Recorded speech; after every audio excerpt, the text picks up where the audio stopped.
చెప్పండి, ఇబ్బంది ఏంటి? ఏం కాలే. ఎందుకొచ్చారో చెప్పండి. నీకు తెలవదా ఏమైందో? అరే నాకెట్లా తెలుస్తది మీకేమైందో? మరి నన్ను కూడా అడగక ఏమైంది. అరే మేడం, నేనేం నీ బాయ్ ఫ్రెండ్ నాకెట్లా తెలుస్తది నీ బాధ? నువ్వు చెప్తేనే కదా నాకు అర్థమైతది. అరువు.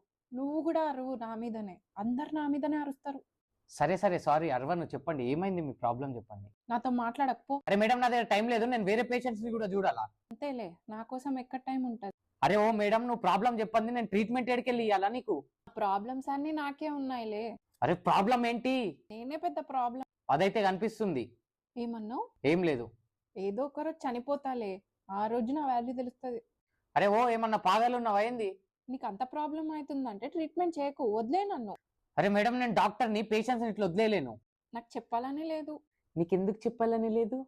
ఎందుకంటే నువ్వు వేరే పేషెంట్స్ ని కూడా చూస్తావు. డాక్టర్ని నేను చూడకుంటే ఇంకెవరు చూస్తారు వాళ్ళని? చూసావా చూసావా, మళ్ళీ అరుస్తున్నావు.